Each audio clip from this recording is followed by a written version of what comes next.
we're excited to have with us Dr. Samantha Sojourner. How you doing today, Doc?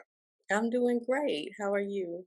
Listen, thank you for joining us. Tell us about yourself and what do you do at Augusta University? So, I'm an assistant professor at the Georgia Cancer Center at Augusta University. I'm born and raised in Augusta, Georgia. I went to Academy of Richmond County High School, and then I went off to college. I received my PhD in pharmaceutical sciences, and then I returned back to Augusta to the Cancer Center. My main focus is minority health disparities. So we do focus mainly on cancer, but my area of interest in general is just minority health disparities. Well, that's a good lead in or segue into what we wanted to kind of talk about today. People are doing vaccinations for this COVID-19 virus. First of all, what are some of the benefits of behind the science of these of the vaccination? So the point of the vaccine, Reverend Howard, is to build your immune system against the virus. Mhm. So for those people who have already experienced COVID-19 and whose immune systems have kind of returned back to normal and don't have antibodies against the vaccine, or those people who are against the virus, or those people who have not come into contact with the virus yet, what the vaccine will do is it will not actually give you the virus, but it will have a piece of what looks like a virus for the immune system to build antibodies towards it so that when the body comes into contact with the virus, your body will recognize it and then will react accordingly. One of the areas, and I just thought about this, and I think you could address this one, even when it comes to the cancer. When it comes to the cancer studies that go on before they make medicine or produce medicine, they do these studies to decide how the medicine works, who the medicine works on. Why is there a disparity in that area? So we know there is a little bit of history behind why African Americans don't typically trust medicine, don't trust research. So what has happened in response to that is that when we do have these clinical trials, a lot of times it is difficult to get African Americans to participate in those clinical trials. As a result of that, we end up not really being able to research what therapies work specifically for us. So it's very important for African Americans to participate.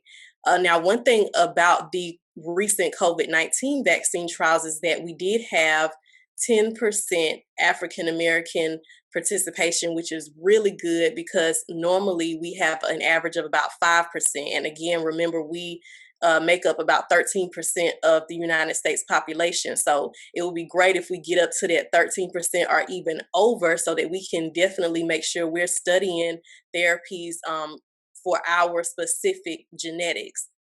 Yeah, so I guess we can agree on that area that we do encourage people when they hear about these studies from our community, African American community. If you fit that description or that profile, do the study because it'll help those that's coming behind us.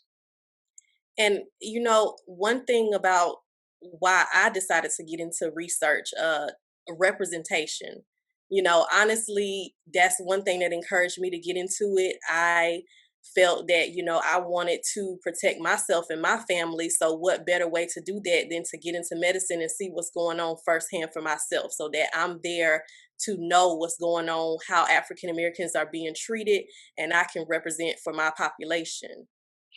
Well, good. When it comes to this COVID-19, what precautions would you pass on to our community? I would definitely say, first of all, try to gain as much information about the vaccine as you can. If you would like to do some research and just look and read about how it was developed, I know a lot of people are concerned about the time frame that it was developed in, but you also have to understand that these COVID-19 vaccine trials received money, funds in the way that some other people, some other trials for other medications have not been able to receive. They received a lot of manpower. They had a lot of people working around the clock because they were able to pay those people to do the work. So I know we talk about warp speed, how the vaccine was developed, but we also had a lot of money that was put towards it. And so that's why it was able to be put out so quickly.